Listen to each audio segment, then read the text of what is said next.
Hey guys, welcome back to another video. Today I'm going to be transforming myself into a girl from the 1970s. We are going to be fabulous. So, starting with fashion, the early 1970s was a continuation of the 1960s hippie. Many people define hippies as the 70s, but the hippies began in the early 60s and went throughout the 70s. Popular early 1970s fashions included tie-dye shirts, Mexican peasant shirts, folk embroidered Hungarian shirts, ponchos, capes, and military surplus clothing. Bottom attire for women during this time included bell-bottoms, ganchos, frayed jeans, midi skirts. Hippie clothing during this time was made in extremely bright colors, like the stereotypical hippie colors, as well as Indian patterns like Native American patterns and floral patterns. The accessories for the early 1970s of a hippie woman included chokers, dog collars, handcrafted neck ornaments, and accessories made from natural elements like wood or shells or that sort of thing. Unisex hippie accessories included headbands, floppy hats, balloomba balls, flowing scarves, Birkenstocks, and earth shoes. Although the hippie look was widespread, it was not adopted by everyone. Many women still continued to pass up with more glamorous clothes like the 1940s movie star glamour. Other women just adopted simple, casual fashions or combined new garments with carefully chosen vintage items from the 30s, 50s, and 60s. More simple early 1970s trends for women included fitted blazers with wide lapels, his and her outfits, the matching ones, and of course flared pants. Pastel colors were most commonly attributed to this type of fashion, so like peach and apple green and pink and like the very light pastel-y colors. The darker colors like rust and copper and tangerine were more popularized from 1970 onward. Sweaters were a huge phenomenon in the early 1970s. Most outfits were judged just by the sweater alone. This love of sweaters fermented into other fashions like sweater coats, sweater dresses, floor-length sweaters, and even sweater suits. Man, that's a lot of sweater. I don't think you need a floor-length sweater, but to each their own. Glamorous accessories of women from the 1970s included cloche hats or turbans, pearl earrings, necklaces, bracelets, feather boas, black veiled hats, clogs, wedges, cork-soled platforms, golden chains, golden button earrings, and that type of jewelry became popular starting in 1973 after years and years of handmade jewelry. In the early 1970s, boots were at the height of their fashion. Everyone was wearing boots. Women had boots for every single occasion. If you're going to a party, boots. If you're going to work, boots. If you're going to school, boots. It was just boots. The most popular boots were go-go boots, like from the 1960s, crinkle boots, granny boots, and stretch boots.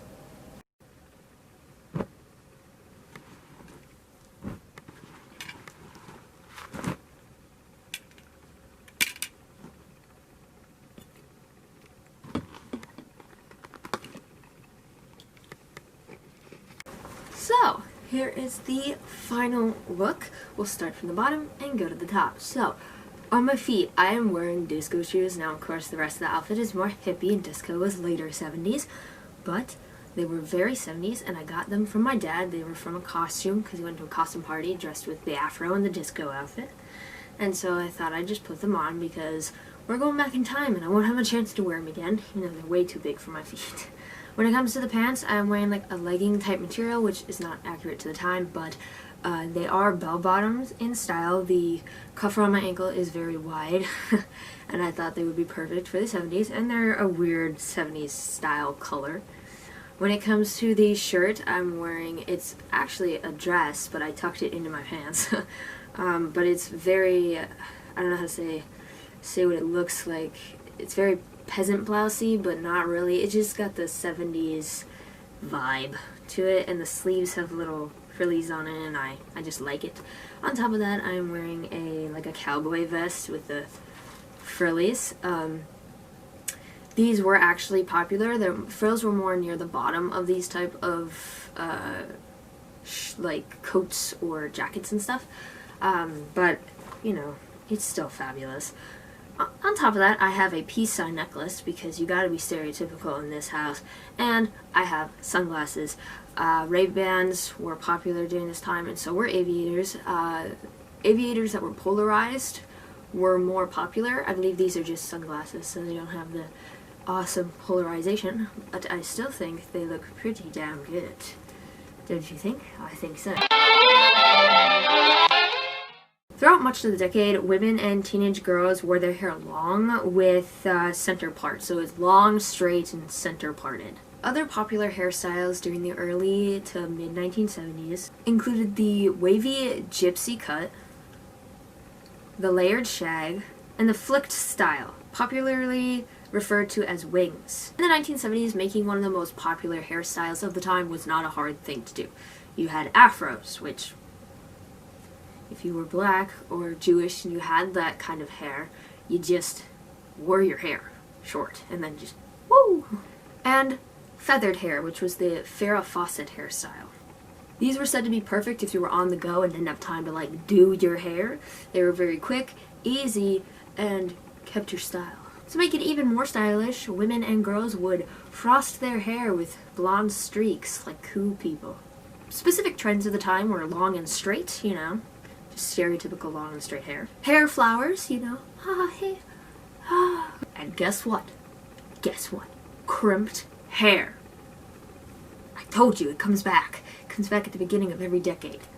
Sadly, this will be the last time we get to hear of crimped hair because the crimper was made in 1972. So this is when crimping started. It didn't get popular until later, but have you noticed that crimping always makes a comeback during the beginning of the decade? It is made in 1972, grows popular in the 80s, is popular in the early 90s, popular in the 2000s, popular in 2010. It's 2020. Think it'll make a comeback again?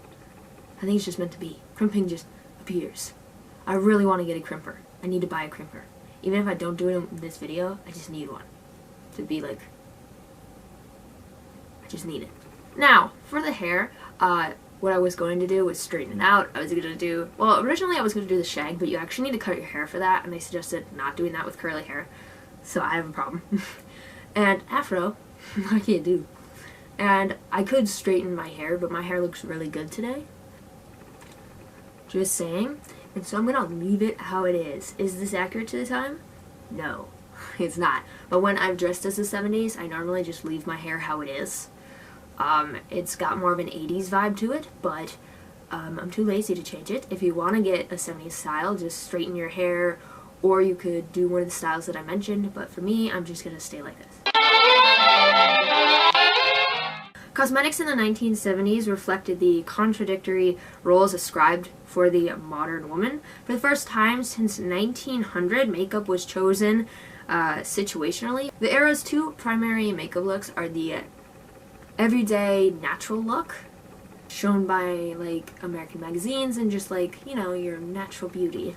Then there was the evening aesthetic of sexy glamour, which was presented by European style companies, and everyone getting sexy at night. In the periphery, punk and glam were also influential during this time, but the natural or sexy glamour at night was the most common. This was a time when makeup was actually struggling because many went natural or used very little makeup. It wasn't like bold and, you know, using all these colors. So many companies were actually having a struggle selling their stuff, so they were trying to make a comeback during this time. Specific trends included bold lashes on top and bottom, so you'd be using mascara on both. Rosy cheeks, pastel eyeshadow of bold blue. Blue just keep coming.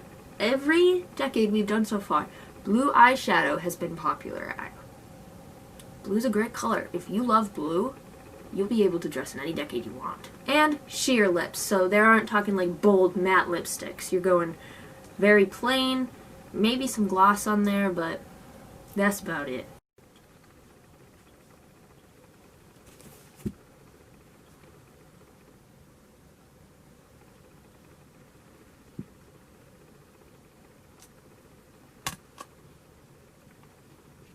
Alright, so here's the finished makeup look. I started with eyebrows. If you have full eyebrows that are dark, you really don't have to do this. There were two types of eyebrows in the 70s. It was either your natural shape, plucked eyebrows or very thin. So my eyebrows are very light, even though I have brown hair. It's very weird, but like they're invisible.